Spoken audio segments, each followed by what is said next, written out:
I couldn't stop it then. There was a little bit of a lag and I'm desperately trying to press the button. Oh! I thought you'd put something like Freebird on that goes on for about half an hour or something. Yeah, that's it. You've got 15 minutes to ring it. I'm going to put a 20-minute track on. Yeah, that.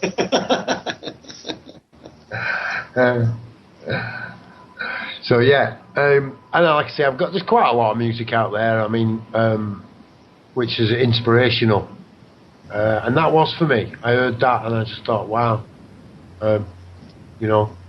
he's got it. And I don't want to say he's a young lad, but he's not an old guy, and it is there. There's a lot of bad publicity about rappers, younger people hanging out on the streets, what it's all about. So yeah, have a look at SGB.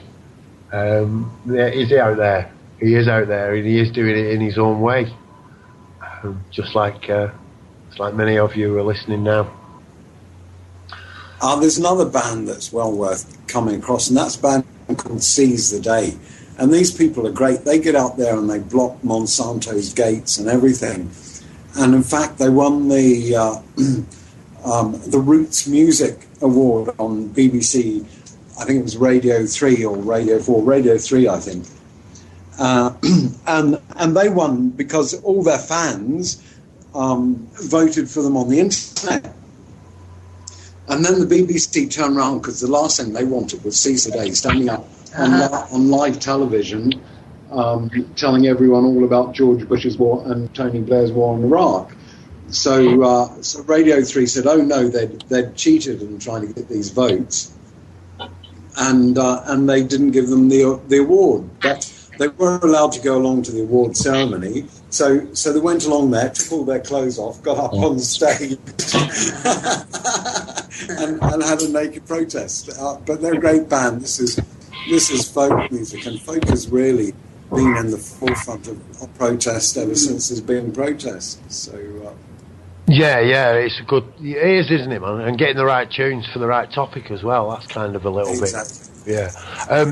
We've been joined by Scott. If you can remember, Scott, when you come on to mute your microphone, because we got loads of thudding and bumping then when you come on.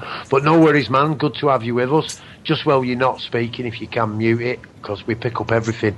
I think you might have a Zippo lighter there. Sounded quite familiar. Well, Zippo lighter. Oh, was that Callie? Oh, I was blaming Scott for that as well. But, anyway, Scott, you're on the air, mate. Hello there, mate. Yeah, sorry about that. Completely forgot to mute that. So my apologies. No, my son just walked in exactly the same time as you called as well, so a load of noise on there. Yeah, brilliant show tonight anyway, Bob.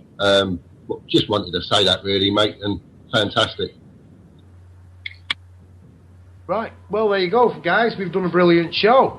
I'm not quite sure. I'll have to listen to it, to be honest. I've been on a bit of a ramble, Scott.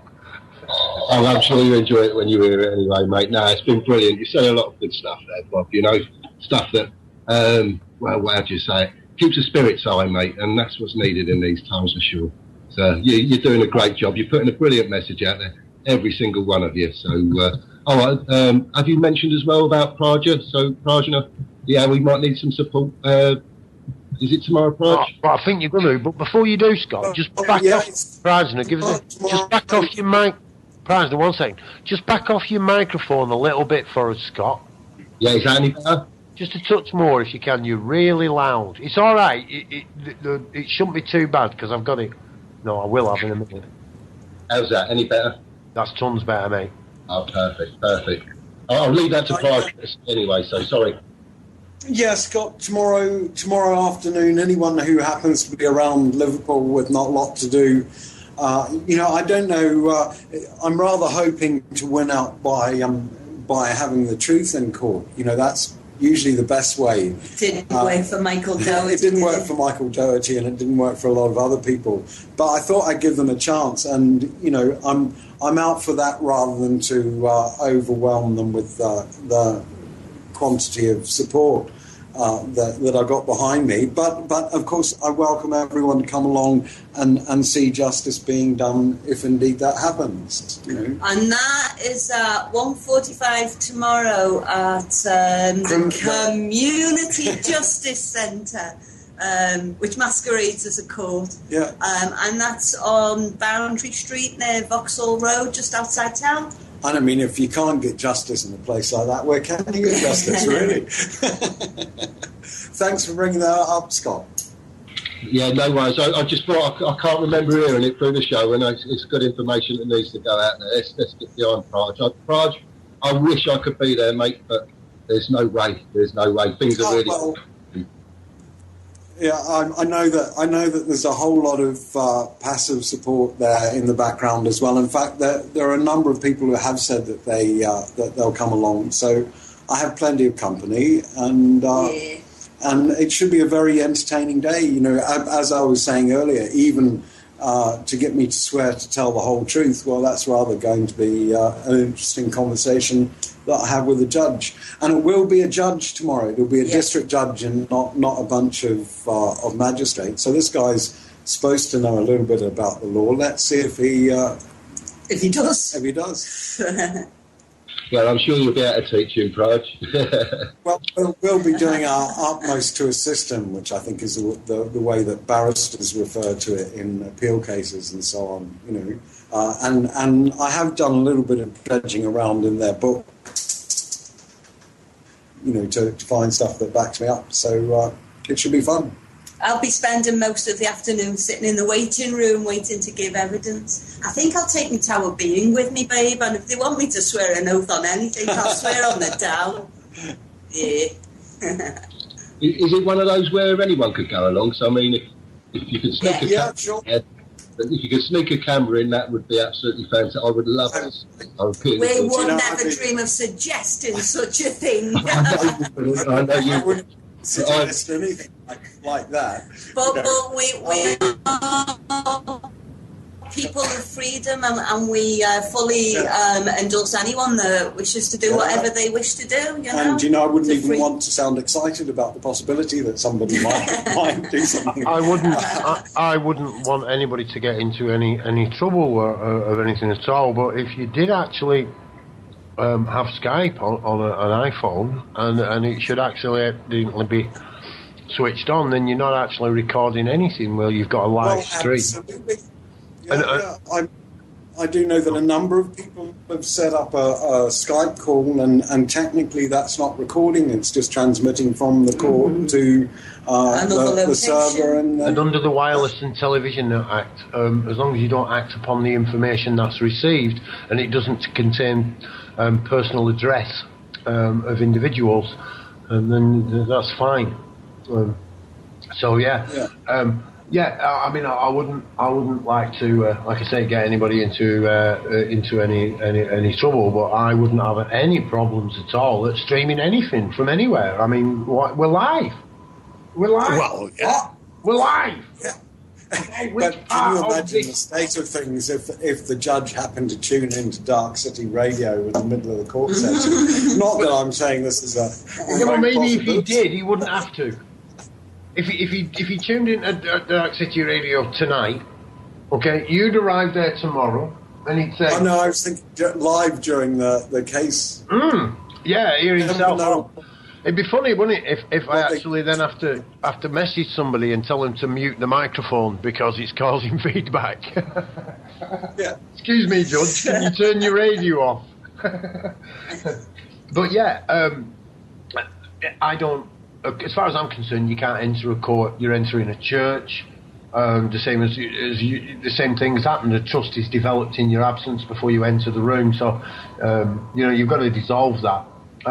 My bit of advice, Price, is get out, get in, get out, and have nothing to do with them. That's how I deal with it. I'm quite prepared to be there. I don't go on the we'll take you to court. Oh, will you? Okay then. When? Straight away. When they came looking for me in Chester, the arresting officer, the guy who'd arrested me initially, when they nicked the van, came down to offer me a lift to court. You know, he and his mate turned up there in the car, and they said, "Oh, well, we know you don't have any transport. Ha ha. Would you like a lift to court?" And I said, "Well, have you done anything about all the lawlessness and corruption yet?" And they just laughed. And I said, "Well, then it's not the kind of place you're likely to find me anyway, is it?" And so they said, "Well, we're about 5 minutes late," and they disappeared, and off they went, and that was it. Well, it was nice they offered you a lift. Well, yeah. But like I say, if they would have tuned in earlier, then they wouldn't have had to be there offering you a lift. If they hadn't nicked the van in the first place, then yeah. So yeah, if you are in fact, saved the taxpayer probably hundreds of thousands of pounds, I would think. Yeah, if you are a judge or you're a member of the judicial system, you know, you're a clerk or a clerk of court or a magistrate, and you want to join us, feel free. Feel free. And the idea is to invite as many people as we can from as different walks of life, and attempt to be respectful to one another. Again, if you are, and you may feel because of what a lot's been said, that you may be under attack, not at all. Not at all. That's what I'm here for. So yeah, it doesn't matter where you come from, what your background is, as long as you don't drink urine and smoke crack. Then it seems to me. There's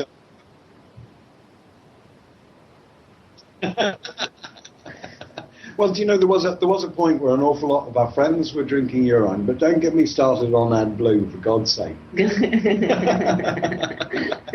Have you come across this AdBlue? They put them in trucks. Together. I meant together, you know, as long as you're not doing those two things at the same time. Again, a bit of jest, a little bit of jest, but you know, there are no real rules. There are no real rules. Like I say, the only guidelines we've got was no violence and no racism. You know, and they're only guidelines. I get people get angry and they shout at one another, and sometimes to end a situation there needs to be a release of energy, and a lot of the time that energy is explosive. It's an explosive release before people can end it. They have to have a war, or they have to have an argument, or they have to have and we've all had them. We've all had arguments, and you know, afterwards you've gone, what was all that about? Don't know. We let something. We allow something to come between. That sort of thing. Well, no, I mean, I wasn't necessarily thinking that, you know, between any people, you know, not necessarily amongst couples or partners, but any people. We allow energies to come between us. Well, definitely, without a doubt. And the way I allow ideas between us, first of all. Yeah, but the way I like First of all, it's the ideas that come between us, and people think that they're their ideas and that they're part of them, and that what's being attacked is them rather than the idea, because they identify with it. Yeah, this is the thing, people identify with all these things, and that's how all the wars come about. We identify with our beliefs as well. I remember when I was in the transition towns, Liverpool, heavily into global warming and saving the planet from, climate change caused by humans and all of that. And people were coming to me and basically saying global warming science is bunk. And I was so attached to that belief, I got defensive about it and allowed that to come between us. And it turned out they were right and I was wrong anyway. I've fought for some damn silly things in my life. In fact, the damn silliest thing was fighting for H and the Q. Well, I didn't actually fight, but I played soldiers.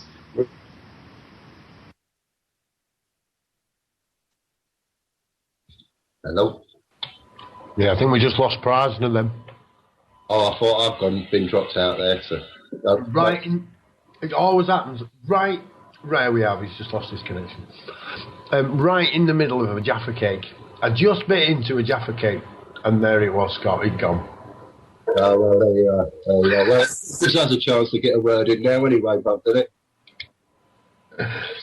Oh, I don't know. I could be as guilty as Prasna on the camp. Yeah, well, the way I like to see it, mate, it's all about balance, isn't it? I mean, it's things do get in the way, but it gets us out of balance. It's like our life is made up of, best way to describe it is loads of scales, you know? I mean, we get light and dark, and good and evil, and happiness, sadness. Polarities. Polarity. Yeah. Exactly. The polarities of life. And that is, I mean, when you look at it, it's scales all over the place. It's like living with a reptilian, you know what I mean, in your life. It's a constant, but it's all about finding that balance in every part of it. And when it's out of balance, that does seem to be when we learn the most, Bob, to be quite honest. Out of balance, I totally agree with you. Let me click the right one. I nearly transferred then. We just lost Bob. Bob's going getting some sleep. I would have let him in. He was a bit quick for me, or I'm a bit slow on my text. But thanks for joining us, Bob. Always nice to have you on board. And that goes for any of you who've been with us tonight. You know, really good stuff. But you're right, Scott. You're right, imbalance. When you said it's all about balance and stuff, I got polarities, what you were saying. But I'm imbalanced. I'm actually imbalanced. I've given over trying to balance myself out now. My technique, what I used, was to open up each of my energy centres with my breath. And just keep opening them until I couldn't open anymore and move on to the next one and move on to the next one and so forth, working down through my body. And I've noticed there's a natural imbalance. It's not to be balanced. Again, I mean, I know this is going to kind of cause a lot of people to go, it's all about the union. No, you'll have to excuse me. My angle on this is imbalance. Naturally imbalanced. There's a natural imbalance towards the creativity and destruction. Naturally, you look around you all over the place, and things are being created all the time. Okay, stuff's dying and diminishing and fading away, but there's always more, not less. Always. So it's an imbalance. It's not balanced. Trying to balance it all out actually creates that confusion. We try to keep the light and the dark balanced, you know, and so, no, why? What is the light and the dark? What is good and evil? You know, the joy and sadness, you know, it's when you're empty, you're at your best. It's like your imbalance actually teaching us. So when you get right into joy, you grasp joy, you know. I 100% agree with you. And I mean, you hit the nail on the head earlier about the fact that you learn a lot from your hardest times. And that's the moment where you become you, if you know what I mean, Bob. You get to realise and see what's fictions in the world. And I mean, it's all based on fiction, the entire reality, even what we think we are, even the personality we have. I mean, it's been fed to us. You see the kids walking around now with their trousers down around their blooming arses, dragging a leg, talking, and they're not talking normal. I mean, it's not them, you know what I mean? And it's not until you address this with... the thing is, I've got teenage kids, so I'm looking at it from my point of view, and I'm seeing and just watching them change and the influence that society has on them. And I think, what's going on? You know, I want to have a conversation with my son. And it's like I'm speaking to someone who isn't my son. But there you go. As we grow up and we grow older, we start to see the fictions and we start to see what's been created and what is actually there, what actually is. And that is a part of growing up. You look at, it's like standing a little bit further away from the picture, if you know what I mean. You start to see a little bit more. I totally agree with you. One thing that crises do is that they bring us into the present. When everything goes shit-shape, then mind can't keep up, can't find a solution to things, and you have to come into the present. Have you noticed that? I agree with you 100%. I wrote in the chat room earlier, I mean, it's like, the way I like to see it, I mean, it's like time's already there. The end's already happened. It's like a massive, great big record going round. The start and you've got the finish. And all we are is the needle on the record. We're just going along. But we've got to, when you can exist in that moment and smell the smells that are in the air and see the sights and hear the sounds and feel every part of your being, you know what I mean? It's then that you think, my God, you know what I mean? Here I have. I've been stressing about paying a blooming mortgage payment. I've been stressing of this and stressing of that. And all I had to do was just literally stop and think for 5 minutes, you know? 5 minutes. I mean, it's like there's you've probably got, well, I don't know how many listeners you've got at the moment, but I can say each one of them, now, they've got a warm arse where they're sat there on the chair, you know? They've got a warm tongue where it's resting in the roof of their mouth where they're just sat there listening. These are the feelings that we should be picking up on all the time if we're existing in the moment. And that's how I see things, but I could be completely different. Well, I am. I'm completely different to every single other person. But that's the beauty of humanity, I think. It's like seeing the same light through different filters. We all experience things slightly different. It's a beautiful thing. But we've got to enjoy it. We've got to enjoy it. Forget all the bollocks about this system. This is shit. This needs sorting out big time. I don't know how to do it, whether it's a case of turning your back on it and not recognise it anymore and not saying that you want anything to do with it. Do what you want with me. I'll build my house there. They can knock it down and I'll go and build one next door. Or, you know what I mean? It's just, I don't know how to do this. I don't know how to do this because I'm close to the end of my tether now and I can understand how the route that Yeah, sure. Yeah. So, yeah. How do you do it? You've got to remember, Scott, we chose this. You know, we decided, right, we're up for this. Something has got to change. And do you know, our freedom is more important to us than anything else, literally. And so this is what I did, is I put my house and everything else on the line. And I said, no, the most important thing to me is freedom. And the only way to get that freedom is to be able to stand up to authority wherever I meet it and just be absolutely honest, not give in to into anyone else's authority, stand in my truth. And so this is all that we've been doing. Living, as we say on the blog, living the truth and then writing about it. Yeah, it's a beautiful thing. To give up everything that we have. And, you know, I don't mind being stuck in prison either. They only got me for 3 days so far, and that's going to cost them big time when we bring it to court. But you know, I don't mind how... who was it? It was Henry David Thoreau who said, when the state is imprisoning people unjustly, the only place for a just man is also a prison. Indeed. Yeah, how true. It's beautiful words as well. But I mean, how would you, for someone who's thinking about going through the same sort of process as you've done, how would you? What's your advice? What's your first bit of advice? I mean, well, you know, I don't have advice. I can only speak from my experience, Scott. And what I did, first of all, I just cut all the ties with everything that I could.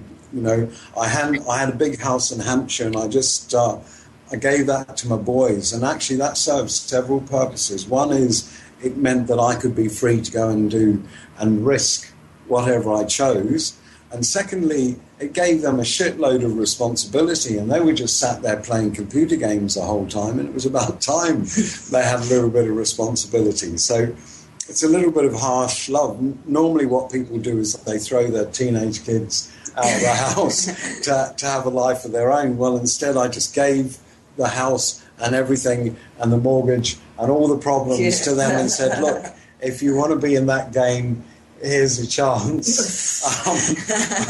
You know, this is what it's all about. I tried it and I didn't like it and I'm off. And they were happy with that, you know, because they felt all important. They'd been given an important job to do and all that kind of thing. And at the same time, they probably hated me for handing them all that responsibility. Not everybody is in the same position to do that. You know, I have a dear friend, Hannah, and for many years she was travelling around with a young son on her own, just going from rainbow camp to friend to somewhere else. the first thing to do is to cut yourself free in when they have walkabout and when they have dream time in Aboriginal cultures and Indian cultures, then the teenager goes out of the village. They leave all of society behind, and one of the things they discover is that nature takes care of them. And likewise, you can do it in London. I threw myself off to London. I went running off to London, first of all, to hang around and help out a guy called Ken O'Keefe. You may have come across him. He's been campaigning against Israel and against the way they've been treating the Palestinians for years. And in fact, he was also the guy who took some double-decker buses out to Iraq at the beginning of the war in Iraq as human shields. So I went, first of all, not knowing anything except generally what he was about. He was trying to get together 10,000 people to take them over to Palestine as human shields. And I thought, yeah, well, that's a good cause. And all this was supposed to be happening on September the 11th, and I thought that was a significant date. I originally was planning on just going in and camping outside the fucking UN building and saying, hey, look, you've got this declaration on human rights, and I'm staying here until you start implementing and enforcing these human rights that you declare that we all have, But anyway, I tied up with Ken O'Keefe instead. And I hung around with him for a while until I found that, well, I love him to bits. He's a great guy, but he's still very much a Marine, although he'll tell you that he's a complete, he's certainly not anything to do with that. He hates the whole American army, and he's even burned his American passport. But really, at least psychologically, he's still a Marine, and he's out to fight for peace. And it became obvious to me that actually fighting for peace just meant that you were guaranteed a fight, Exactly the opposite of what peace is. And it was a bit insular with just Ken and me and a few friends together doing that. And so then what I did was I took off to a squat in Tufnell Park in London. There was an old Shakespearean theatre there that everyone had, a whole bunch of people had squatted, and they had this Rainbow Circle community or something community there, which had its good bits and its bad bits.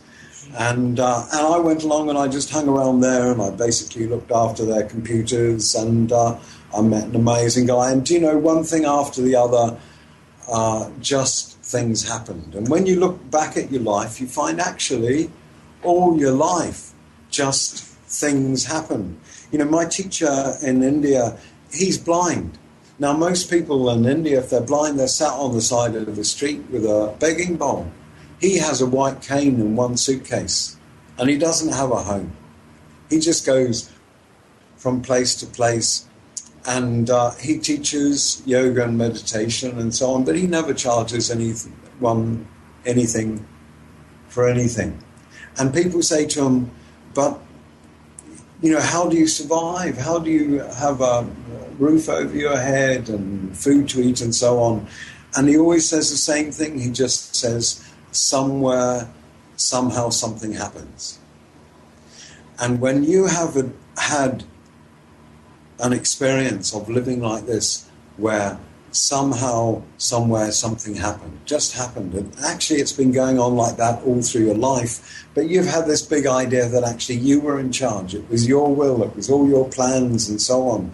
But if you're actually honest with yourself, if you look down at any of the plans you had, when did they ever turn out the way that you imagined? Yeah, always somehow something happened and something else happened that you hadn't prepared for at all, but actually found that you were just enough prepared for to get through.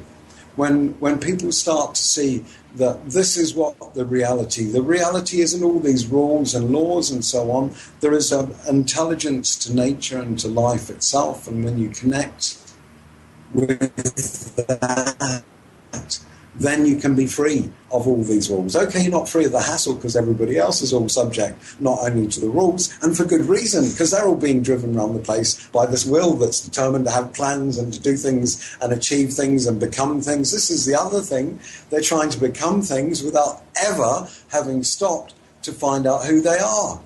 So they don't even know who it is that's trying to become things and trying to make plans and trying to achieve things and all these things, because they still haven't found out who they are. And if they haven't found out who they are, how can they tell who's in control of them? I'll tell you who's in control of them. The fucking Illuminati, the television, fucking McDonald's adverts, and a whole shitload of other things that they'll swear to you don't have any control because they don't agree with any of the things they're doing. But it doesn't stop them from controlling you. While you're controlled by your mind and your beliefs, that will always be so. If you're in a position to make a break from your normal way of life, and you can do what I've done, then just throw yourself out into the world. This is precisely what my teacher said to me. He said, I love cynics to come. I love, anyone can come as long as they're prepared to jump in to the unknown. That's all you have to do, is to jump in to the unknown, however you do it. Now, I've done it several times, but the biggest jump into the unknown was to give my house to the boys and say, that's it, I'm going out to be in the world and see where it takes me. And it's brought me to here, and it's taught me a lot, and hopefully it's taught a great deal to a lot of people that have come into contact in the process of that. I can't give people advice on how to do it. I can only say what to do, the how you have to do for yourself, and realize that even when you do. There was a lovely quote I saw today, and I can't remember it precisely, but it was something that as soon as you let go, the universe takes over. And that's been my experience. And here we all are trying to control it and change it and all this kind of thing. All you have to do really is let go. And this is the thing as well. I mean, when you look back through history with the native Indians, I mean, they used to stand there and, well, not stand there, they'd do a dance and they'd say a few words before they went hunting. But their intention was to hunt, and they wanted to find the buffalo. And the buffalo were there, that when they wanted, they were always provided for. So, I mean, and when you bring it into today's society, I mean, we're on a survival of the fittest. I mean, this is what we're told, Darwinian evolution, survival of the fittest. That's only the fiction, Scott. That's only fictional terms. You're absolutely right. In people's experience of it, you're absolutely right. Exactly. But the truth is still exactly the same truth as those Indians had going hunting. The truth is that it's still nature, it's still grace that does everything. And just that you feel that you feel you're beholden to all this law, you feel you're beholden to all these people that supposedly you owe these fictional fucking debts to for stuff that actually they've taken away from you, and now they want to fucking sell them back to you. Yeah, you're quite right. It's not we've settled for a lower run of the ladder, everything is still sort of run the same, but we're just accepting a lot more control. Fortunately, like I can see it, it's my experiences that have woken me up to this branch. Before it, I was your run-of-the-mill bloke. I was running a football team, going to work and doing everything. Now I can't. It's like I've virtually had a defragger, but in fact, it's not a defrag. I've been formatted, mate. That's the way I look at it. And I'm looking around now. I can't believe what I'm seeing. I can't believe what people are putting up with. And it's just It amazes me. It absolutely amazes me, especially when you see that they have a choice about it. But, a lot of people are actually sick. They're physically ill. And actually they're keeping their illness there because it serves them. You find someone who's agoraphobic. Just have a look at being agoraphobic. You're stuck there in the house because you daren't go outside. What happens? You've got to get someone else to go outside. Well, before too long, you've got people running around doing all kinds of things for you. And then you find a way out of your agoraphobia. Are you going to take it? Fuck, no. Everybody's running around doing your shopping and everything else. Can you see? This is the state that most people are in. Who Yeah, would- they're caught who- with this, who- have caught who- with this addiction, and mostly they're holding on to that because it serves some purpose for them. And until they acknowledge what that purpose is, it's going to be have thorough hold of them. Yeah. Who would we be without our illness? Well, just so. That was a very excellent question. Yeah. Anyone with an illness should certainly ask it. See, I've been into the healing techniques. I'm an engineer originally, toolmaker. That's what I qualified in originally. Did I say originally? I think to say that originally. Get it out. At some point in one lifetime.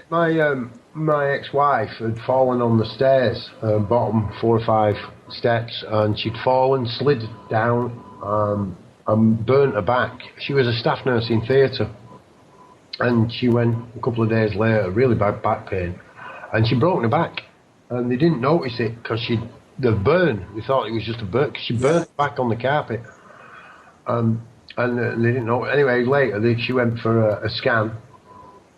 And it was broke. It was there. Scar tissue from a coccyx, and she fell out of a tree when she was a kid. And this disc in her back just broken and pushed to one side. It was broke. She went for all sorts of things, tried to sort it out. And it came to a surgery. 50-50, they said. They could put it right, blah, blah, blah. Anyway.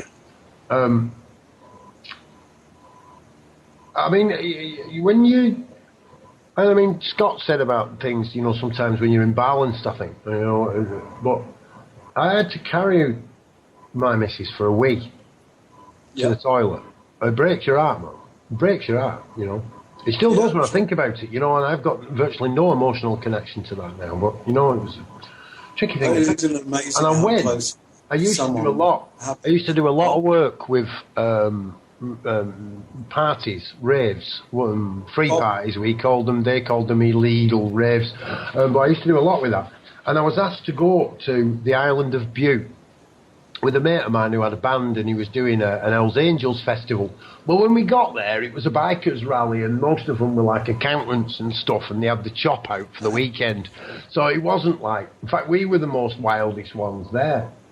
But while I was there, I met up with a woman called Anne from Huddersfield, who'd gone down with them. I'd never met them before, and I'd had an ear infection. And she said, "Oh, I can heal that for you, dearie." And I'm like, "All right, yeah, go on, whatever."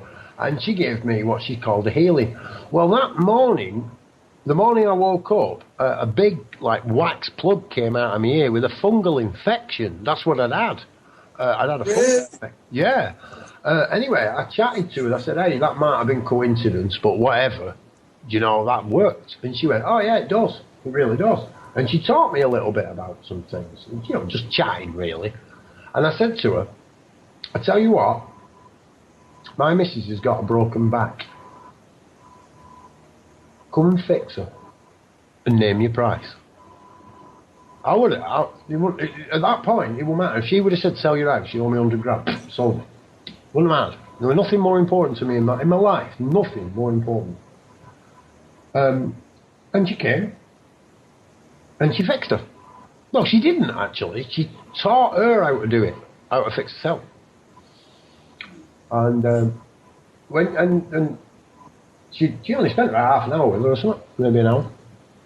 Yeah. And my missus, she had tears. She'd been crying. And she lit up. She was lit up. An amazing effect. And I looked straight into his hand. I said, "What do I owe you?" And she said, "Oh, nothing, dearie. Nothing." Sure. But it will cost you a fortune. And I went, "What?" She said, "You don't owe me nothing, but it'll cost you a fortune." £9,000 later, I returned from Iceland after doing John's training. Now I realised I could have done it all along. But she was right. The woman was right. She really was. I can't knock her for that. She was bang on. How can we charge anyone for their existential needs? You know, if someone needs Oh, healing. when you realise you brought your own wife back to emotional drama and manipulation and control you didn't even know you were doing, it's a bit of a biggie to bite off. So yeah, You do realise that woman was your first teacher in that regard, eh? She wasn't the first teacher. I've had quite a few women that taught me. Yeah. It's just, I suppose at the time I've been too arrogant or ignorant to actually grasp the lesson. It came to... Well, haven't we all so many times? Yeah, it came to Australia. One of the things I love about reading Osho books and things like that is that each time you read them, you find, oh shit, I didn't read all that. Why didn't I discover this last time? You know what? This is brilliant. This changes everything. You know? and you think, why didn't I see that last time? And then you read it again a year later or something. You think, oh wow, you know, this is just a whole nother layer here. Do you? Well, I get that listening to you, you know. Really? I do, yeah. I mean, I get bored of it sometimes, but then you come back to it. That was honesty. Or actually, no, what happens is life presents you with something and you say, oh, yeah. Well, you fit the two pieces together and you have a realisation. The theoretical becomes real, This is the way that Saswat's teaching has always worked with me. Mm-hmm. You know, he will ask me a question, or I'll ask him a question, and he'll give me some answer that makes no damn sense to me, probably because he hasn't typed it, you know, because he's blind. So sometimes it's a little Indian guy that sat down there and tried to... in his best English, and you should see some of the English in India. It's fucking hilarious. Anyway, so this guy has typed something out that kind of sounds like it might possibly answer the question that I asked, you know, but doesn't make any darn sense to me. And then something happens in my life, and I go, whoa! And there's the answer to the question, you know. Things have a funny way of presenting themselves at times, don't it? I mean, it's you go through life and they do just pop up like that. And when you stand back and you have a good look, and you can see, it's almost as if it's a perfect picture, you know what I mean? That's been painted in your past. The way everything just coincides. Life is an amazing thing. It's an amazing thing, and the further. Like I say, the further you stand back and the clearer you see it. Yeah, and you're right, Raj. You're right. Yeah. So are you, Scott? Brilliant. We can't have right or wrong anymore. What are we going to have? Well, yeah, I was going to say, This is the thing. This is the other thing about not having beliefs. There are some things that I know. And there are a whole lot of other things I don't know. It's just simple as that, you know. I have to know one thing for certain. I know one thing for certain. I used to think it was change, that it was inevitable, but that's not certain, that's inevitable. There's one thing I'm certain of. Perfection. We can achieve it. I know. Yeah. I know. Yeah. I'm certain. We will achieve it, is the thing. And whether it's we doing it. Anything else you can knock me on. Anyway, we've just gone over another half hour. I mean, I don't know if you two want to get a cup of tea or three, I should say. If you've got a tune there, yeah. Does it work okay with that YouTube thing? Because I stuck the link up there that says, and this one is that Who Are the Terrorists thing, if you on YouTube. I don't know. If it works, I can post it back in the chat again. The thing is, if we do post the shows up to YouTube, some back up to YouTube and stuff, then it's not too much of an issue because I can just take out any music that's not being given to us and I can put in that, you know. So it shouldn't be. I'll have to have a word with Maccabee Oh, and say, dudes, Yeah. surely... Can we pinch some of your tunes? Can you pinch some of the tunes? All the music, which is in the crew list we've got here, has been given to us to use Sure.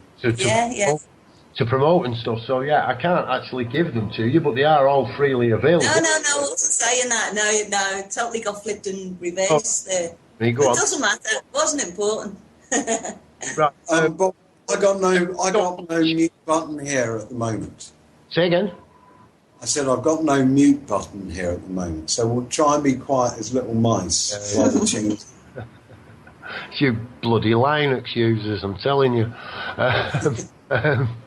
It's because Skype's a proprietary fucking piece of crap, and you can't get Linux operators and programmers until we swap over to something more sensible that people like me can actually get in and get our fingers dirty and adjust and modify. You're going to get this kind of crap, you know. We are. Right. You mentioned before about jingles and stuff. If anybody is out there and they want to do jingles, please do. But we've got a couple of little ones just to give you an idea. I'll just put them on, and then we'll put something else on. They're not brilliant. Actually, I'll put these three together. I'll play these here. I hope it does it in this on. Darkcity Radio's on. All sorts going on Darkcity Radio. Now this is this tune coming up now is Defier Monkey. It's Ty. Watch the news, you get the impression you walk out your door, you're immediately going to be raped by some crack. I'll just stop it a minute and start it again in a few seconds. Look, I wanted to know. There's another one that comes after it. I've got a few more. It's just sorting them out. But basically, that's what they are. They can be from about 4 or 5 seconds, just like the first one. All sorts going on Dark City Radio. You can do whatever you want. Up to about 30, maybe 45 seconds long. For sure, intros. For the shows that I've got on, you want to make one, you want to do it, you want to send it us up, we'll use them. Why not? Like I say, once again, it's your radio. This is one which has been written by, I'll say written's the right word, but it's been made by Robo Hippie in chat, or I Am Ty, or Defier Monkey, depending where you know him from. So yeah, I'm going to play that for you. It's called Green Mind, and I think it does actually sum up pretty well what Dark City is about.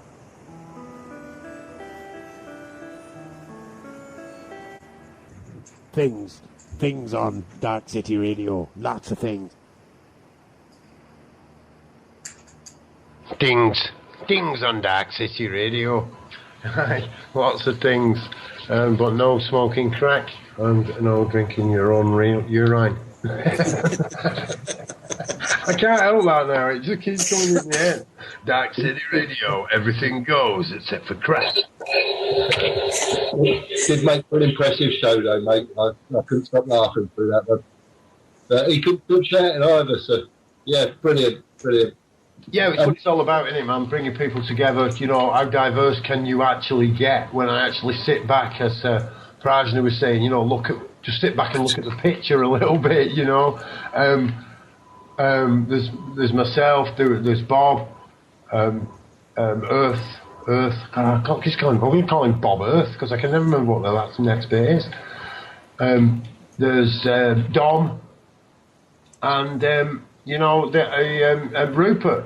You know, we're pretty diverse groups, and a crack smoking, urine drinking Dutch gentleman. It's like. Is that where the saying of getting pissed come from, though, Bob? I mean, because I think you were cracking on about it the other day with the reindeer and the fly agaric mushroom, so on and so forth. Yeah. Is that where the getting pissed comes from? Where they actually used to sit there and drink the reindeer's urine, then drink the shaman's urine? Is that where it comes from? Do you think, or would there be another? Hey, I don't know, man. You know, I know for a fact that the fly agaric was the reindeer was used to purify it. Again, it's like I'm sure we've made some advancements. You know, I don't know how many advancements we have actually made. You know, really. You know, real solid things. But I just like to think that we don't have to drink. You know, if you want to get off your head on Fly Garrick, you don't need to get a reindeer. I do know that there are yoga practices where people drink their urine, and particularly where they wash through their nose, they have like a little watering can. Yeah, I don't dispute that, President. You know, we used to enslave black people because of the colour of their skin. You know, we used to run round the only Oh yeah, and tree. The other thing used is to drink seawater and eat tree bark. You say it's about urine, but in actual fact, if you look on just about any cosmetic product, you'll find it contains urea. If you look in just about, any medicine, you know, medical creams, all that kind of stuff, you'll find they contain fucking urea. Almost all plastic has got fucking urea in it. And not only that, now they've got these fucking AdBlue fucking tanks on all these big trucks. I told you not to get me started on AdBlue, didn't I? The thing is, you're quite right in what you're saying, but I'm not eating any of them or drinking any of them. Okay? I'm not disputing, you know, gunpowder, you know, all sorts of stuff. You know, you need it. It's important. At one point, it used to be only from the bishops and the clergy pee that was used because it had a higher content, and because they had a much richer diet. You know, they've been having us over for years. So yeah, it was collected and was kind of valued. Again, I do like to think, and I could be proven wrong on this, we have made a few advancements from drinking reindeer pee.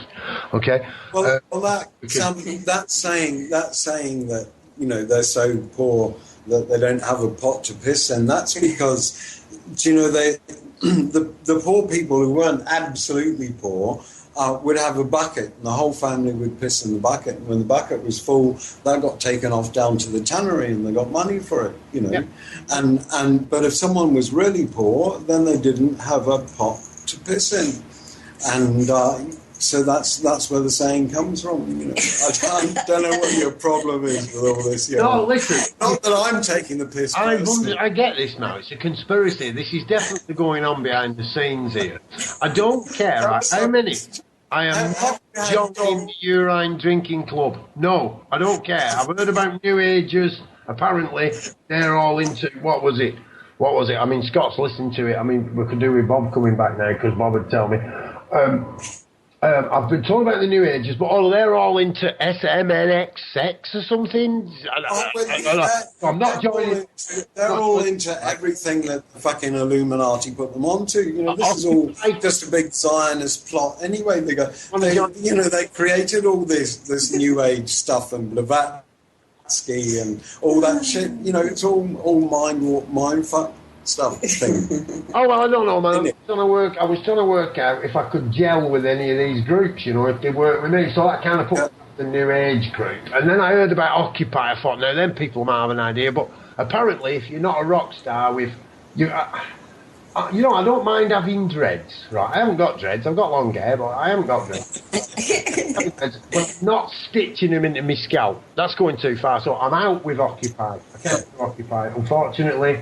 You know, I kind of get a lot of what we're saying, but I'm not stitching anything into my head, and I'm not being a rock star. Then Anonymous, of course, I can't join Anonymous anymore because I was the head of Anonymous, and now I'm not Anonymous, so therefore I was never Anonymous in the first place. Exactly. Very confusing, so although I can do gel with that a little bit, they've kind of kicked me out because everybody knows it was me now, and obviously I'm no good friend. Now, you know, it's difficult. The Truther movement I got into, and I found out they were all seculative groups arguing with one another, so I couldn't really do that. And then if you change your mind in the truth movement, you might as well be a witch living in the 18th century. In the 15th century, you know, you're going to get burnt at the stake if you don't tarred or feathered, you know, or accused of or hung on and quartered even. Turn into a sexual deviant paedophile that's working for the BBC. It's like, what happened? What happened? You know? So I'm having difficulty, like I say, finding the group that I gel into within this movement. Do we really have to find a group, though? I mean, isn't that what it's about? Well, that's finding yourself. Exactly. And this is what Carly and I have been doing, is we've just been going along, giving a little shove wherever we can. Wherever we find people are working in the right direction and we find there's a little bit of energy or a little bit of something we can put in, we just give it a little bit of a push. And that's cool. You know, wherever we find ourselves being, that's all that we do, is just give a little bit more momentum to what we do. It brings me back to the to my kind of individual groups of one. You see, this group of self-empowered individuals. I think we might actually all kind of got really used to working on our own. You know, so we get a group together, and then it all starts to get successful, and we all go, let's get a bit big, this group. You know, getting three of us actually in a room together to have a conversation for this amount of time is actually a huge feat for mankind. Well, actually, you know, the same sort of thing happened with Greenpeace in the early days. Greenpeace was a really fucking cool organisation, and the problem was that they went off the rails. Well, all that happened was that the people who were still serious went out and did their own thing, and this is what Captain Paul, what's his name, is about. You know, Wales. Anyway, it'll come back to me. You know, this guy split away from Greenpeace, and he's round sinking half the navies and the and the world. Shepherds, the Sea Shepherds. It's Sea Shepherd, yeah. Check it out. This guy's really cool. But, you know, the same sort of thing happens, and organisation grows, something gets attackable either from the outside or the inside. In fact, usually it just falls straight to pieces because of all the egos involved in it. You know, I do agree with all you're saying there, Prajna, but, you know, in this world of so-called choice, when I'd be able to have my own group. Yeah. It's not right, man. Everybody else, I'm feeling like I'm a minority here, you know what I mean? I'm spotty. I'm like I'm half brown, half white, but it's not like half brown, half white, half caste. I'd be all right then. I can fit in with the half caste people. Or the mixed race people. I don't mean to be. You know, I could, but I'm not. I'm spotty, right? So that kind of kicks me out. I've got red hair, so that's kind of like an end to any interaction or inside any social group, unless it's we've got a redhead in our group. And I mean, everybody goes on about the land being free and so forth. I mean, well, where's my land? Where's the spotty redhead planet? You know, where did I come from? I feel like I've been dropped here by my ancestors, which was... I feel exactly the same. I was told was Scottish, you know, and it actually probably turns out he was a milkman. I don't know. I don't know where I come from. When you say we can't actually progress because we don't know who we are, well, you were talking about me. I haven't got a clue who I am. First step for any and all of us, then, is to find out who we really are. Who we really are. Surely that's the first most important question, because everything else depends on it, does it not? Maybe the question should be what we are. Right, because we think we are our beliefs. We think we are our ideas and our conception of society, conception of the world, and all that kind of thing. But actually, we are not. Yeah. We've got to do some deeper investigation. And do you know the really interesting thing in this investigation? I've been hard at it for about 12 years now. The really interesting thing is that there is always more that you can find out. I kind of follow it all up until the thinking bit. Right. You know, and that's because we've always been thinking. Oh, no, I'm not. I'm not. Do you want to get in there, Scott?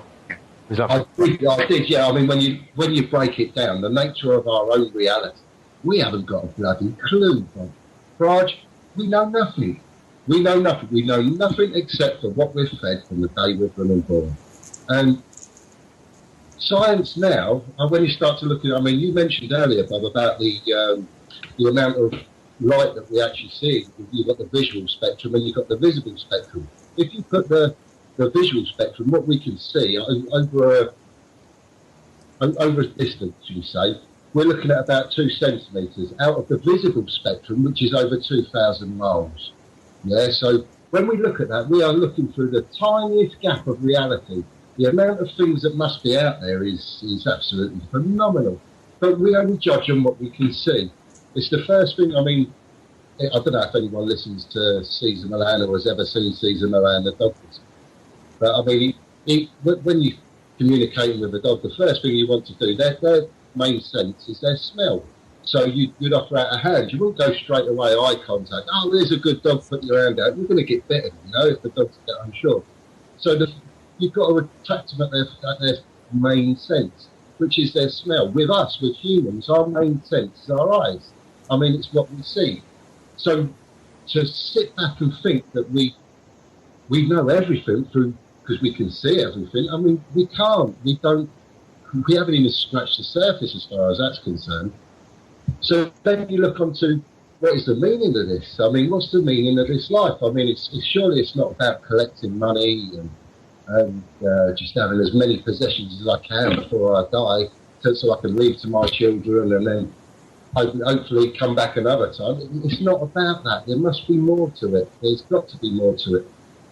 The best way I can deal with things, and it is a case exactly the same as what you said, Raj, is breaking down the fictions, seeing what actually is, taking nothing. Socrates said it so well, and I sort of reside at that point. It's true knowledge is knowing we know nothing, and it's the assumption of knowing that we know everything is where we fucked up. So sure. That's where I am. I'm with you. I'm with you, Scott. Whatever you just said. I'm right with you, mate. That's nice. I'm not alone, Bob. Bless you. Hey, no, man. That visible spectrum stuff. I talk about that, right? Yeah. And you're on it. You're right. You explained. Well, when I heard you talk about it, you seem to explain it far better than me. I think we're talking about the same thing. We're actually talking about a tiny amount of the totality.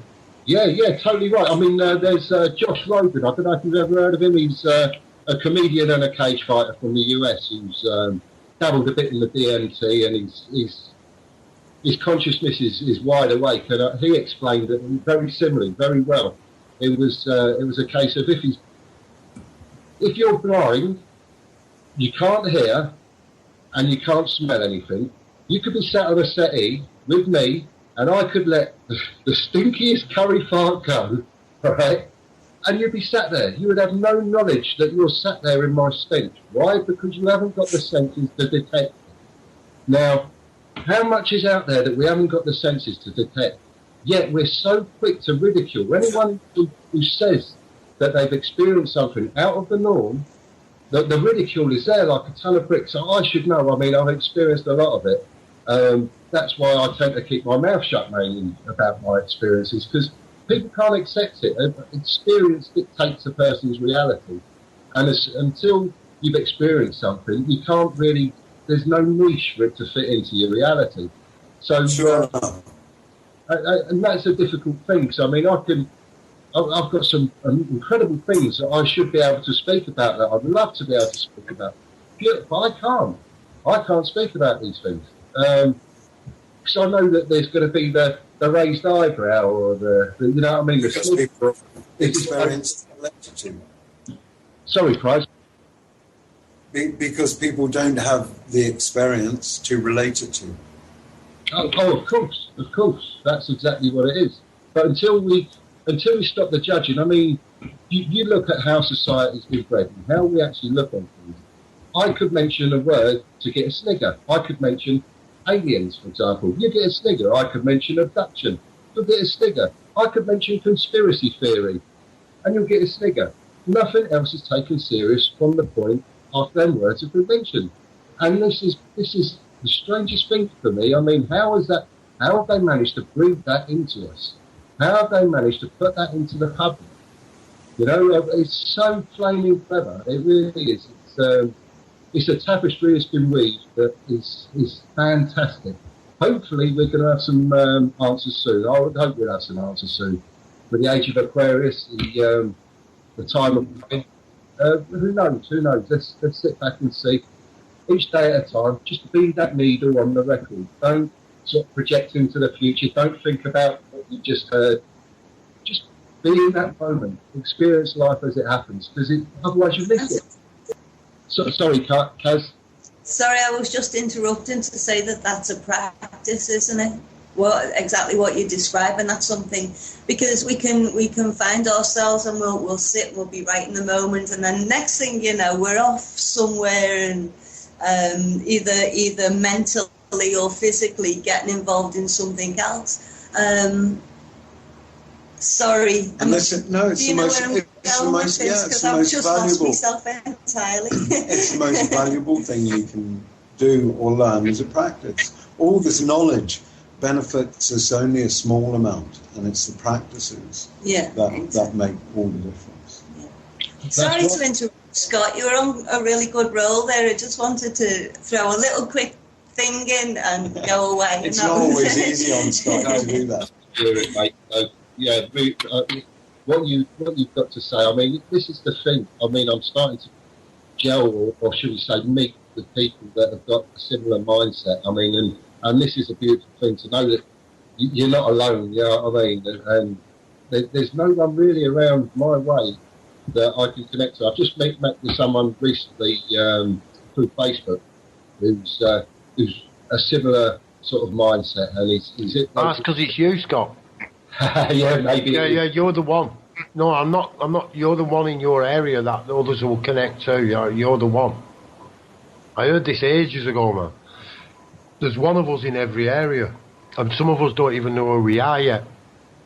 We don't. But you're the one. You're the one in your area, mate. It's just plainly obvious to me when you were speaking. Definitely is. And look, it's not an ego thing, right? It's about resonation, about the field of energy through the experience. Because you've had the experience, and the way you deal with experience as well seems to have a lot to do with it. But the field of energy that you occupy expands, and other people just go clunk. Whoa, what's that? You might not even have to speak to them, talk to them. It's about that presence. About the presence that you're now creating in the moment. So yeah, man, you're definitely the one. That's why you couldn't find any in your area. You were looking for you. I think we all are. Oh yeah, but don't try and work out who you are. Fuck, you'll be there for another 25 years. You know, once you find yourself, just kind of find out who you are as you go along anyway. Oh, I don't mean, man. I'm really not. You need to be looking. No, I really don't. I don't need to know who I am. Yeah, it's like that quote from Osho. Yeah, that says, you just am. Osho says, you never find the truth. It is always the truth that finds you. But you must be at home, and mostly you're not at home. I think actually the four people in this conversation now might be at home, I reckon. Oh, I tell you, there is 22 of us in this conversation at the moment. There's only 3 or 4 of us speaking, and that's the amazing thing behind it. There is. There's. Let me just double check that. Oh no, I'm lying. There's only 19 of us. And then we stretch out to that other dimension called time as well. As it gets passed around and copied and downloaded and so on. And speaking of that thing stretching out called time, we've just stretched it right out across another whole hour again. Mm-hmm. Again. Flipping that. Wow. Yeah, I'm aware that's about 11 o'clock. And we're just short so of... it's another epic. Yeah, we've just done like 4 hours or something. Dom's backyard, Bob's backyard. Dom's not even here. No, but hey, well picked up. I have had a message off I Am Ty. Dom has been trying to message us. It looks like, well, I'll give you his message anyway. Can't get online. Don't know if I have. If I don't know if any of you guys are getting my messages. I went out, came back, and the internet has gone. It's gone. Dom's internet. Right. It's amazing, isn't it? So I can't It's get on. COINTELPRO. So I can't get on to do the show. I've just got that back, and that was from 8 o'clock. That was coming in at 8 o'clock. So Be a and then van parked down the road. yeah, but we haven't. Obviously, we have. There has been some messages coming in. I got one earlier from Dom, and he was like, "I'm just set up. I'm ready to go. I won't be long." And then. So yeah, obviously these internet has gone. So what he has, when it's connected, it's sent out, but not to everyone. So anyway, Well, that's it cool. says he's in the group, Say again. commonly known as Dom. Type a little but message. See these He It's says he's in doing the it. group.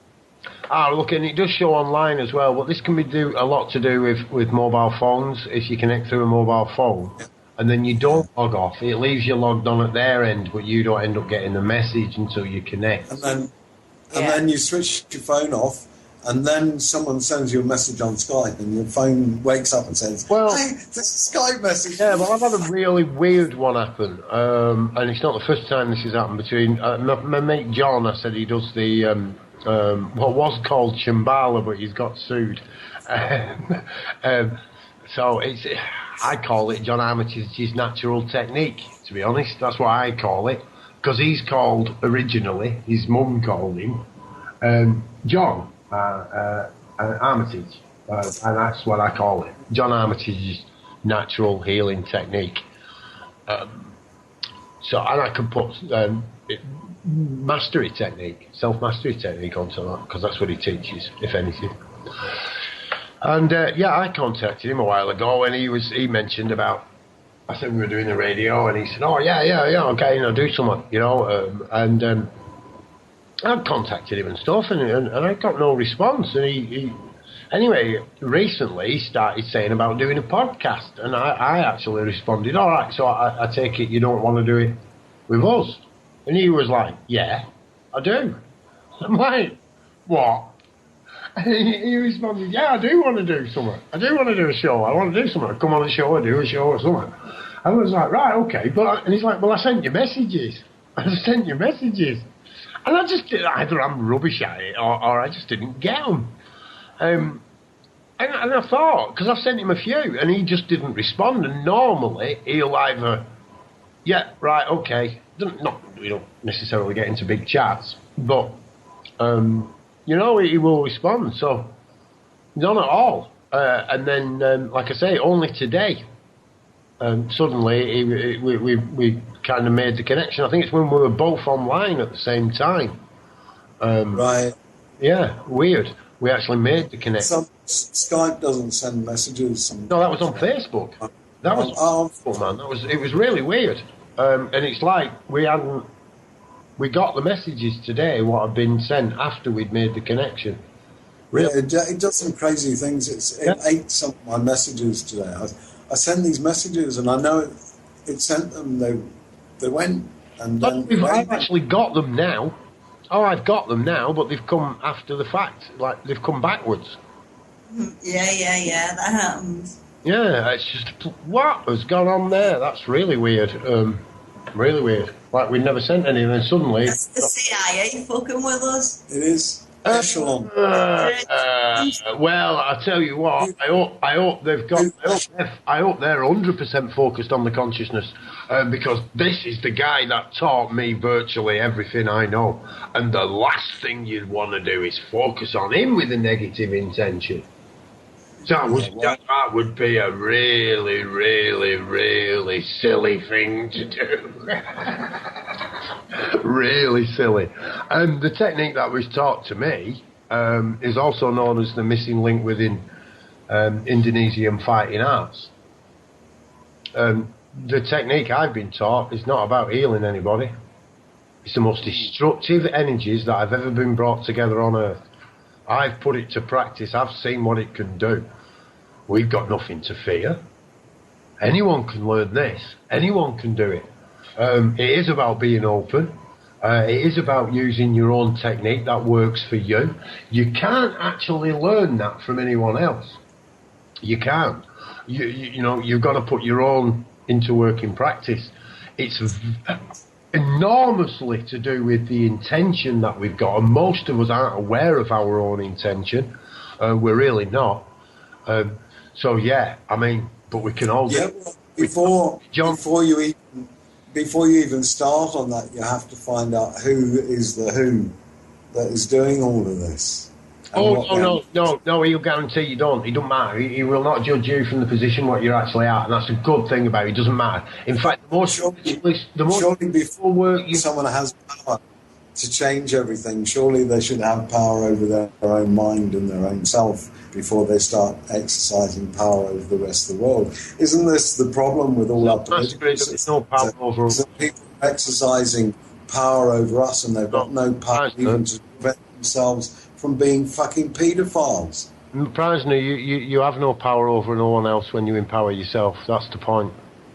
Enlightenment is a powerless state. Just so, exactly. Or an completely powered state, beyond anything we can imagine. Like I say, I wouldn't say I'm a master in this. I am a student. I'm still learning. I'm still learning the gifts that I really am. That's why I don't try and work out who I am anymore. I have on several occasions, and I've always eluded myself. And I'm doing that for a reason. I trust me now. I've never trusted me like I trust me now. Right. Well, I trust myself because I don't need to trust myself anymore. Well, because I do. I do.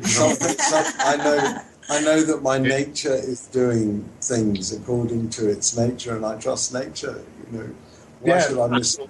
This is the thing. When you know its nature and control, then there's no problem. Then you're not fighting for control. Oh, but I rejoice in the destruction, man. I rejoice in the destruction. You know, like I say, I've never made any secret of it. You know, my lover is the Kali, and that's the energy that looks after me. It's not, you know, I projected that into women here and thought it was them, and it'll drive any woman crazy, no matter who they are. It's not. It's, wow. You see, that's my real lover. Is the Kali, the destroyer. Mm. I found that very large Kali in India. Very large. You find Kali everywhere in India. Yeah, I know, man. Did you find that? I mean, I was in probably my most peaceful state, and a friend came round and introduced me to something called Sistema. I don't know if you've ever heard of it.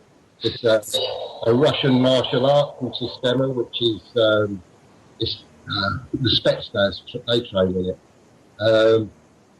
And they say, first thing you have to learn is philosophy, learn about the self, learn to be calm. Because if you're not calm, the martial art won't work. I mean... The stance. That's right, correct. The stance, the breath, the clear mind. Then you can literally think ahead of what the person is going to do, or the individual or individuals. Well, you don't think what they're going to do, man. No. You feel it. Yeah, quite right. And this is the energy thing again. I mean, if anyone's ever been involved in a fight, or they're standing there, a group of people and another group of people, one man standing there, so aggressive, but the reason, and then everyone's scared of him, and the reason that everyone's scared of him is because he's showing the most fear. He's the one that's emanating it. He's the most scared out of everyone. Because he can't control himself. And hey, don't try that on with me, Scott. I can manipulate energy, mate. You know, like at the drop of a hat. You know, rah! What the fuck? Next minute, I'm like, what? Everybody all right? What's the? You know, it is. I mean, to me, it's a bit of a silly game. I can often see myself outside myself when I'm doing it, and I'm chuckling at me. I am really chuckling at me when I'm doing it. I see fear as being a major focal energy. There's a lot of fear about, and nobody wants to admit it. You know, fear is like a disowned child. You know, created and then disowned and left out in the cold to deal with its own stuff. Of course, people can't see their fear because they're being taught not to see it. That's why they're so fucking afraid of everything. Because they don't even see their own. They don't even see their own fear. They turn their fear into anger, into hatred, into all kinds of other things, and they never see it. They never see it. Oh, they do. They do. Don't put that on them all. Don't put that on them all, man. Well, Of course they do. I'm generalising a tad here. Yeah. I mean, you know, most people get petrified, or with fear. It locks them up. It freezes them up. They can't move. You know why? Because fear knows. If you laugh in its face, it's got no power over you at all. Yes. No power over you at all. You laugh right in its face, it's got no power over you. And fear knows that. That's why it petrifies you. Once you know your stance, you feel your body over the ground at all points. You can be in a plane 20,000 feet above the planet and you can still feel yourself locked into the earth. That's what they mean by stance. Are we talking the rotation of the hips here, Bob? Say again? Are we talking hip rotation here? Because that's the stance that I was told. It's about rolling your hips. Ah, right. Look, again, I ain't going to say what it's about, but that's what it's about for you, Scott. Okay. Are you with me? Because I don't want anybody else trying to do it the way I did it. Understood. That'd be crazy. That'd be absolutely nuts. I mean, it won't work for them. I mean, bits of it will. Are you with me? I suppose if they put everything together we'd said tonight, right, somebody might have a technique, but none of us would know really what that technique was. We would have devised a completely different working technique, and I can't remember half the stuff I've said, but amongst it, right, forget it all and do your own shit immediately. Forget anything we've just said. That'd be my advice. Forget everything we've just said now. Put it out of your mind. Take a few deep breaths. Make a bit of time in your life and listen to yourself. Just do your own shit. And look, tell me something. And don't fucking blame us. Hey, I'm gonna tell you. I'm gonna reveal a secret here. I'm gonna reveal a secret, right? No one can tell you. Don't listen to. I'm telling you. Don't listen to me, because I can't tell you. All I can tell you is I can't tell you, and that's neuro-linguistic programming. Because y'all think now I know something I ain't gonna tell you. Great, innit? And that's the mind trap. That's your head speaking. The only reason you rise up into your head is when you're going to attack. That's the only reason you need to be there. When you're ready to attack. And I'll tell you something, while you're in that stance, you are the most vulnerable of all.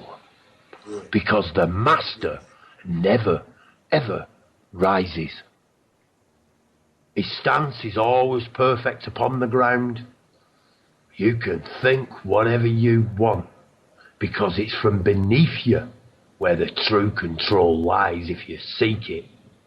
It's at the root of us all. You never find it in the head. That's why you keep thinking about it. You won't get a guru to tell you that. Cost me a fortune. And I'll tell you for nothing. Nothing. It's not in your head. And to get to the root of it, you're going to have to go through your heart. Yeah. And that's a scary place to be when you get in there, because you're taking all that you were with you. And we often judge ourselves for our previous interactions. And you learn that on your journey. You learn the perfection of yourself. And then you pass through yourself.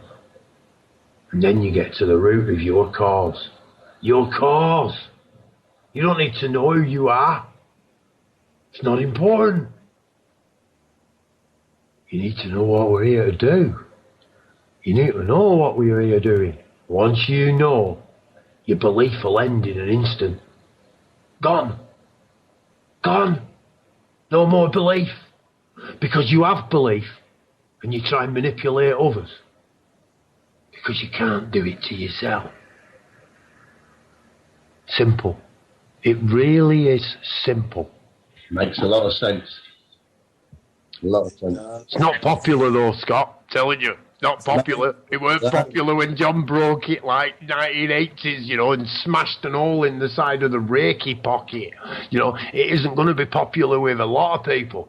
But you know something, mate? I'm not here for popularity. Truth never is popular, though. I mean, this is the problem that we're seeing at the moment, Bob. The truth isn't popular. I mean, everyone's got their... Again, it's a subjective issue, isn't it? Everyone's got their own truth. So, there we are. But you can have my truth, because I don't require it. It's a movement of nothing. It's a movement. It's a passage. It really is. It's like, whoa, look at this. Truth movement. Blah, blah, blah. It's like, oh, look at this. Punk rock. Oh, look at this. Rock and roll. Look at this. Heavy rock. Oh, look at this. Rap.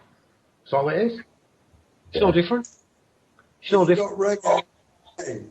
Yeah, reggae. I did, but you know, I don't mean to miss any of them out. Opera. Let's get them in as well. Why not? If you are an opera singer and you would like to come on Dark City Radio, please. It's your radio. This is what it's about. It's your radio. Can we actually be free? You said it, Scott, and I think you're really into this, man. I kind of get a vibe for this with you. I think you're actually on it. But I don't know. It's only my impression, Well, when you can tell your stories, mate. When you can, I can tell my stories, right, openly and honestly, without the emotional attachment, without fear of retribution or ridicule. And that's actually saying as part of the history of us all. Yeah. Because you are, I am, we all are. There's no books on this, there's no manuals on this. This will never need to be written. No one will ever need to learn this. It makes sense, does make sense. Well, one thing I'm picking up, I mean, what book was it I read it in? I'm trying to remember what book I read it in. It was about energies and the energy that we wear. And it was written so well, really made it sink into me exactly what, the whole energy aspect and what we're wearing. It was, if you must have seen a David Attenborough program where you've got the water hole and you see all the zebra, wildebeest, etc., all having a drink around the water hole, and a lion can walk up and they'll look over and they'll see the lion and they'll carry on drinking, and the lion will go over and he'll drink next to him. That's because he's got a thirsty energy. He's not in a hunting mode. But then there's other moments where the lion's hungry. And you see it on your David Attenborough where, I mean, the mere smell of a lion and the animals that would have been stood alongside it drinking, they're off. You know what I mean? It's something that we all wear, and it's something that we can pass on to others. So we've got to be, every single one of us, so careful of the energy that we wear. We've got to be careful. We've got to be in a decent state of being. And to do that... Be careful of the energy we accept from others as well. Exactly. I mean, and this is the thing, we get to choose who we want to be around, Raj. We all get to make that choice. And I've had to cut some friends free and etc. because I literally can't handle the energy. So, but that's me. That's just where I am and how I'm seeing things. And I don't want that to rub off onto me, because it does. It so easily does. You can pick up on it. Some desire. Energy vampires, and they'll suck all your energy. Well, we're all energy, aren't we? I mean, can you imagine seeing this from an energetic perspective? Can you imagine looking at life instead of through sight but through energy? Can you imagine what we'd be seeing, what we'd be feeling? How quick would things change for the better? I've seen it. Admittedly, I had taken any and then stood up in the middle of the fridge, which is a big club in Brixton, stood up on the seat, looked out at all these laser lights and everything, and did a nitrous balloon, and then suddenly I could just see lines and energy. And if we're all at that point, if we could all see the energy that's being created by the things we do, what we watch on TV, the type of music that we listen to. I can't remember the name of it now. One of you two might know. There's the thing. It's like they put sand over and they play a resonance underneath and make the sand vibrate and it makes a shape. I'm trying to remember. There's a name for it. They've done it with water when they crystallise water. They're doing it with sound waves, aren't they? It's like it looks like that's Climatica. It looks like iron filings, but I don't think it is. But yeah, I've seen it, Scott. Yeah. That's by changing the vibrations, you get different shapes in the sound. Sure. Yeah, Drumbalo did a thing called Drumbalo Melchizedek. That's the name he goes under. The Flower of Life workshops, 52 concentric circles. That's pretty amazing stuff if you can get your head around that. But like I say, at the end of the day, I'll stand by that. No one can teach you. No one can teach you this. And you know, and if you are looking for someone to actually instruct you, then I mean it's a bit late. If you're not already kind of getting your head around this, I'd say don't try and wake people up. You know, go back to sleep. Just go back to sleep. It's all right. I say just give people what you can give them. In fact, one of my teachers used to say, give people what it is they're looking for. Yeah, well, I can, you know, but what is it I'm looking for? You don't need to look for anything if you found yourself. Well, I wouldn't know what I was giving them then. You know, I might call it something. I mean, the example of this is love. We often say we love our children, we love our home, and we love our land. That's judgment, that's not love. So what we're actually giving them is just energy we don't want. That's what we're doing, and we call it something else. We live like that on a daily basis. That's how we live. That's how we've been taught to live on a daily basis. I don't think I'm qualified to think someone needs something. Why would I think that others need something from me?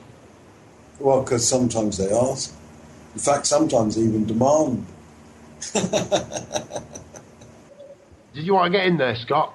I'm getting feedback. I've had letters like that, Raj. I've had a few people demanding some things. Yeah, I was trying to look at it as the energy way, Scott, like you were saying. Can you imagine what it would be like? And I was like, wow, well, I tell you, I get a glimpse of it, that if it was like that, then we'd be creating it. Well, we are creating it. But yeah, well, I wouldn't dispute that, but that'd go on from on that expanded level, on that like you said, that what is it, 2,000 miles of light we can't see. Yeah. You know, that's us. And this here, what we're doing is a tiny fragment of it. Is all that focused on us now? Is this the pinnacle moment of all of it? I find that hard to grasp. I do.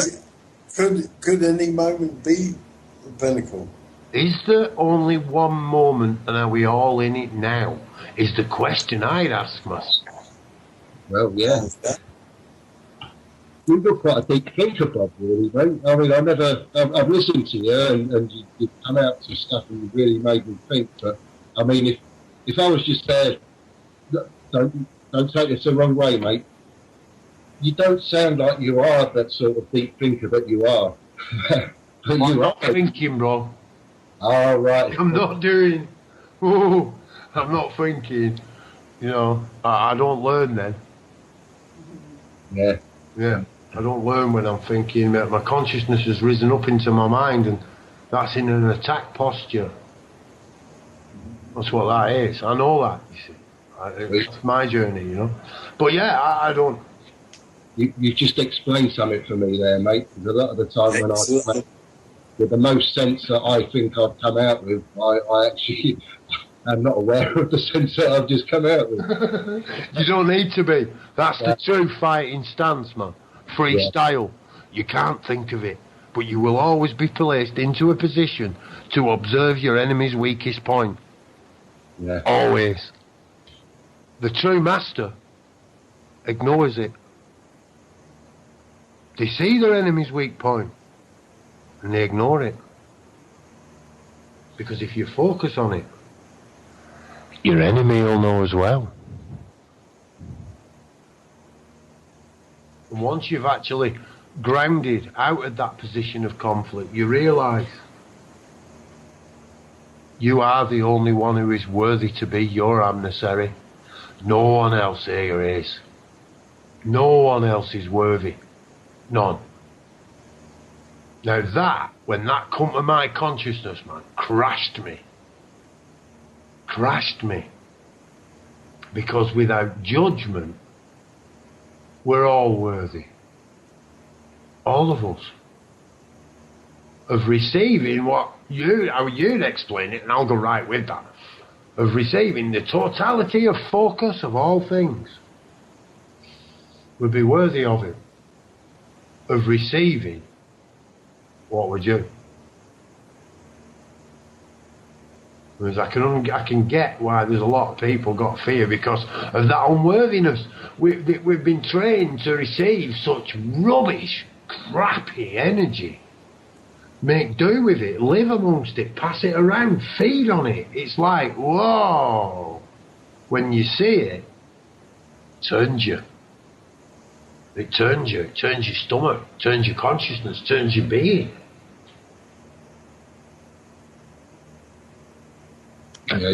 You recognise pretty much straight away that you didn't know there was an alternative. You didn't know. And you know what I get now? There wasn't then. We've had to do this. We've had to be here living like this in this real low frequency of energy. You know, where this kind of stuff goes on.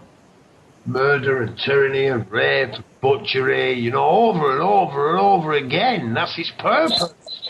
Again, Bob, I mean, we look at it, and back to what I said earlier, I mean, it's the polarities. You just said that there's another way, and there is another way, but we were stood on the wrong pan on the scales. Oh, no, you were stood right on the way. You could never, you see that imbalance thing, and you could never be anywhere else. You had to be in the perfect position for every moment of all of it. You had to be. You couldn't have been anywhere else. No. Otherwise, yeah. You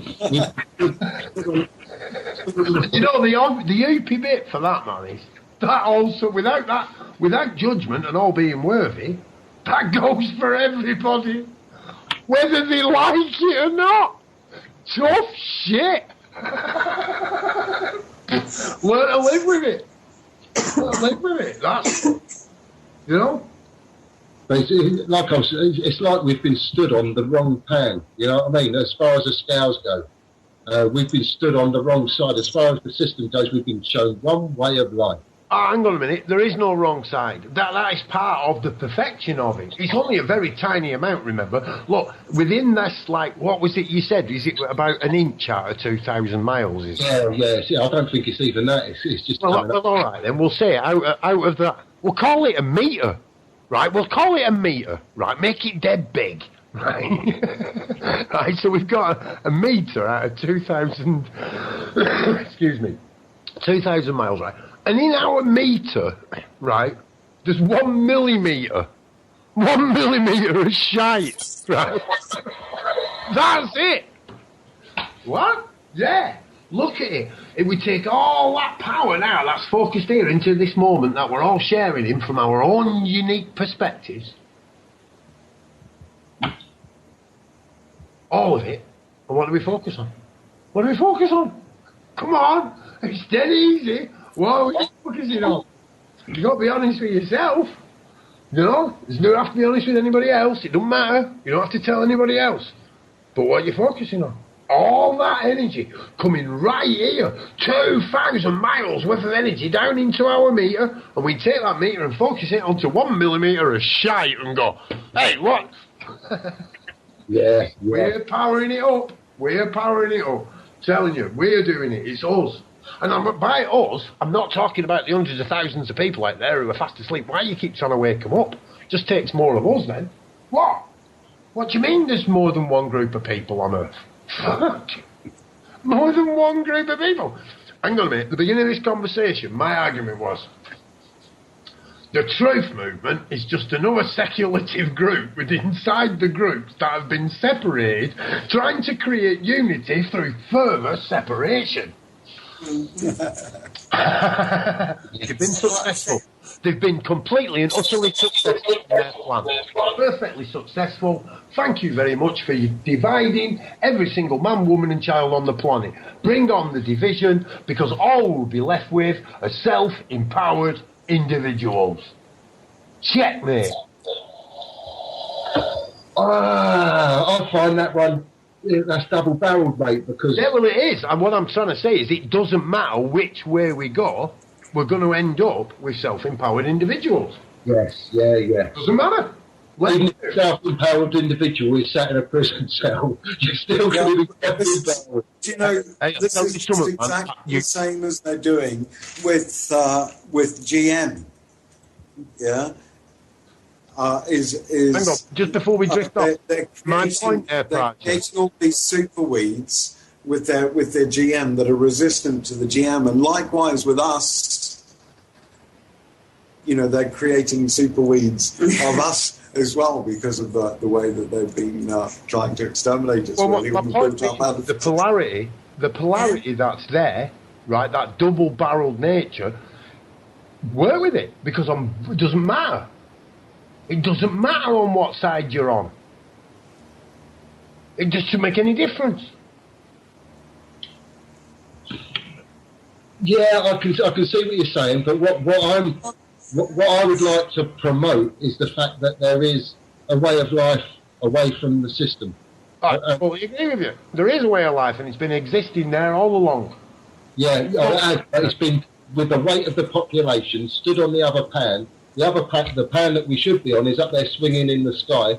We've all had our heads up our asses, and we can't even see the pan that's hanging up there swinging. Yeah, you're right, man. Yeah. It's almost now, using your same analogy, if I may, right? It's almost as if we could see the entire light spectrum all along, and we've been too fearful to speak of it. We've always known, all of us. Nobody wants to take the responsibility. Nobody wants to take the responsibility. Nobody wants to own up to it. Yeah. That's what I say, you see. It's just another polarity. If you take the polarity and you're creative with it, and you go right down the rabbit hole, you know, or the right or left eye of Horus, you know, as used to be used. And you use the white hole, you use the black hole, you use them both at the same time. Use it all. Let it all come to you and let it all flow out in a single. Yeah. We got Darth Vader seems to have joined. Brilliant, that, isn't it? Yeah. We got sound effects. I have felt your presence in the Force, Luke. I know what you're getting for Christmas. So yeah, stuff, folks, great stuff. Anyway, we've definitely done the marathon show on Darkcity, haven't we not? Yeah, done. Great. I hope we've kind of. I hope. I don't like the word hope. If Bob were in here now, he'd be getting me for that. I'm sure he would. We've had some Darkcity listeners during all this. Yes, we have, man, and they're still there. I've been looking at that because I thought if it just turned into us like just rambling on, you know, people would go, but no, they're still there. They're still listening. So that's great that we've still got this, but we've got to get realistic about it. It's we get towards that time, folks, where I'm going to collapse.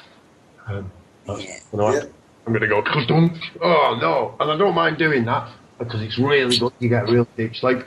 But when I wake up in the morning with the imprint of my desk in my forehead, and that, oh no, I fell asleep. No, the fire's gone out. I'm all cold. And nah. If I allowed myself to get there, then I definitely wouldn't be a man of my word. And I do kind of keep dropping back to this. Take a bit of time out for yourselves. Take a bit of time out to do absolutely nothing at all. Yeah, man. Yeah, make that time in your life. You know, you're important. You really are important, each and every one of you. You know, I'm talking to myself now. I'm talking to myself. I'm not just... If you can hear me talking about this, then, you know, it might be for you as well. But you're important. You're part of this. Whatever it is, whatever you might have been, wherever you may that's not the issue. It's what we do from this moment on that's important. Now, don't use that as an excuse. The last one you use. It's up to us. Take that bit of time out for yourself. Because you are important. You're worth it. Oh no, that's a fucking advertising slogan. On the Darkcity radio. Just on radio. Go on, Scott. There's before it sounds like you're wrapping things up, mate. So No. If you two want to rap, you can rap, right? I don't mind. If you two want to continue, I don't mind. What I'm trying to say is, I'm getting to a stage where I'm going to have to. So you know, I can sit back for.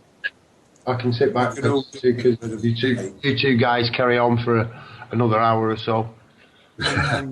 Yeah, I've got all these poor people who've been sitting there hanging on to every word that we've been saying for this long marathon. I think it's time to go for a break as well. Yeah, well, maybe so. Like I say, I'm getting a bit beat, I must admit. But I will still be up for another couple of hours.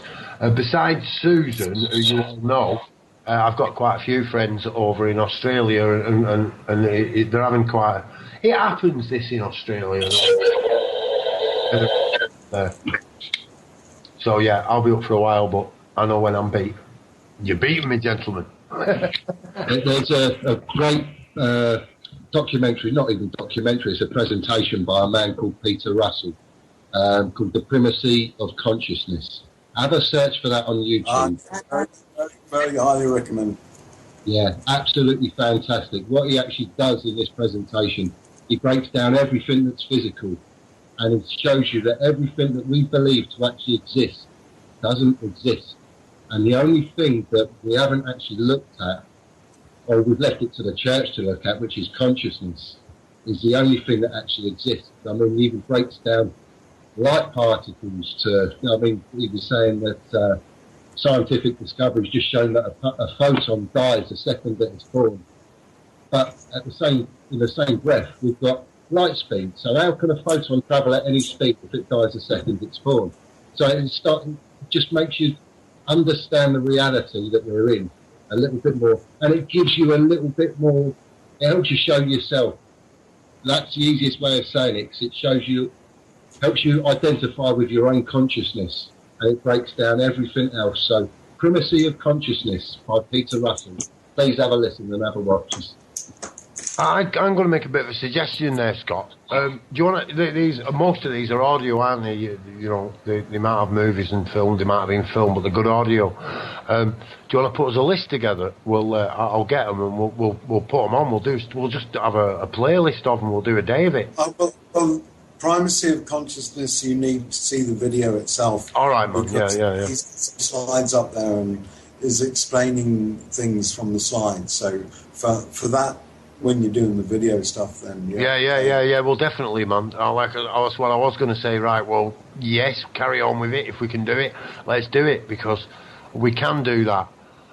We can do it. It does put a little bit of a strain on what we've got at the moment. But, you know, we know that's needed and we're going to get that. So, yeah, it would be a good thing to do. Because there's a lot out there. And if we can, if it worked for you, Scott, right, it's good enough for us. Are you with me? Yeah. You see what I'm saying? Well, this is the crew. You know, hopefully we can decipher through 2,000, maybe 9,000 years worth of information, all right, and realise it's all shite. Yeah. And we're going to have to come up with something new. So let's cut to the chase. Let's get all the nuggets out of there. You know, I think you're hitting on the nail, man. I think consciousness, and Bill Hicks said it, you know, inner space. We can explore inner and outer space. Together. I think it's the only way. Yep. Outer space, yeah. But inner space, yeah, we're doing it together. All of us. We're all worthy, whether we like it or not. Love's coming. It's going to empower you from within and free your consciousness forever. Get ready. The dissension of the human. Completely. How we're gonna win it.